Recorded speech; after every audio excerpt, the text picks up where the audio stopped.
নরেন্দ্র মোদী ১৯৫০ খ্রিস্টাব্দের ১৭ই সেপ্টেম্বর বোম্বে প্রেসিডেন্সির বর্তমান গুজরাট রাজ্যের মহেসানা জেলার বরনগর নামক স্থানে গুজরাটি হিন্দু পরিবারে জন্মগ্রহণ করেন। তিনি তার পিতামাতার ৬ সন্তানের মধ্যে তৃতীয় ছিলেন। তার পিতার নাম দামোদর দাস মূলচাঁদ মোদী ও মায়ের নাম হীরাবেন মোদী। তিনি একজন ভারতীয় রাজনীতিবিদ, যিনি ২০১৪ সালের মে মাস থেকে ভারতের ১৪তম প্রধানমন্ত্রী হিসেবে দায়িত্ব পালন করছেন। এই মহান রাজনীতিবিদের মুখ নিঃসৃত কিছু বাণী নিয়ে আজকের ভিডিও। আমি অতীতের বোঝা বা ভবিষ্যতের উন্মাদনা বহন করি না, আমি বর্তমানে বাস করি।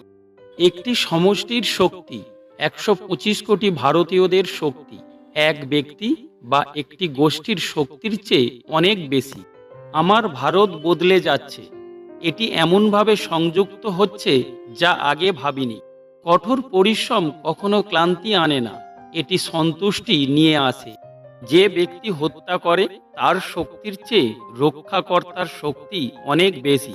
আমি একটি ডিজিটাল ভারতের স্বপ্ন দেখি, যেখানে সরকারি পরিষেবাগুলো সহজে এবং দক্ষতার সাথে নাগরিকদের জন্য বাস্তব সময়ের ভিত্তিতে পাওয়া যায়। আমি খুব আশাবাদী মানুষ, এবং শুধুমাত্র একজন আশাবাদী মানুষই দেশে আশাবাদী হতে পারে। আমি একজন সাধারণ মানুষ, আমি অবিচল এবং আমার ধৈর্য আছে। ভারত এক হিসেবে বাস করে, ভারত এক হিসেবে বৃদ্ধি পায়, ভারত এক হিসেবে উদযাপন করে। আমাদের প্রত্যেকেরই ভালো এবং মন্দ গুণ দুটোই আছে। যারা ভালোর দিকে মনোনিবেশ করার সিদ্ধান্ত নেয় তারাই জীবনে সফল হয়। বিশ্ব ভারতকে আশার রশ্মি হিসেবে দেখছে, এবং আমাদের প্রবাসীরা এটিকে আরও ছড়িয়ে দিতে গুরুত্বপূর্ণ ভূমিকা পালন করতে পারে। ভারতীয় সম্প্রদায় রাজনীতিতে প্রবেশ করতে বা বৈশ্বিক রাজনীতিতে আসন পেতে বিদেশে স্থায়ী হয় না। তারা যেখানেই যান সমাজের কল্যাণে চিন্তা করেন এবং কাজ করেন।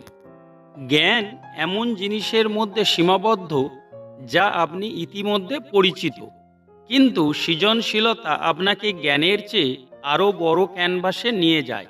সৃজনশীলতা আপনাকে নতুন এলাকায় নিয়ে যেতে পারে, যেখানে এর আগে অন্য কেউ উদ্যোগ নেয়নি। ভারত একটি তারুণ্যের দেশ।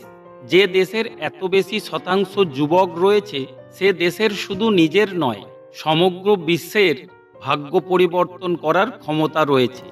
খুব সহজ কথায়, নিজের প্রতি বিশ্বাস রাখুন এবং জীবনের প্রতিটি মুহূর্ত উপভোগ করুন।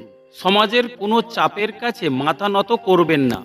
আমি এমন একটি তরুণ ভারতের স্বপ্ন দেখি, যা কোনো সীমাবদ্ধতার দ্বারা সীমাবদ্ধ নয়। আমি চাই এদেশের তরুণরা আশা ও সুযোগে ভরা জীবনযাপন করুক। আজীবন ছাত্র থাকতে হবে। আপনার জীবনের প্রতিটি মুহূর্ত থেকে শেখার জন্য প্রস্তুত এবং আকুল হওয়া উচিত।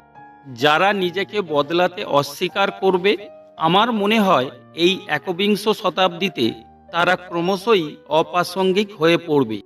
এক সময়ে বিশ্ব ভারতের মজা ওড়াতো, এখন ভারতকে কেন্দ্র হিসাবে দেখছে। এখন সবাই ভারতের সঙ্গে সংযুক্ত হতে চাইছে। উপনিষদ থেকে আমরা এগিয়ে গিয়েছি উপগ্রহে। প্রথম চেষ্টাতেই মঙ্গল অভিযানে সফল ভারত। সবকা সাথ সবকা বিকাশ, এটা আমাদের মন্ত্র।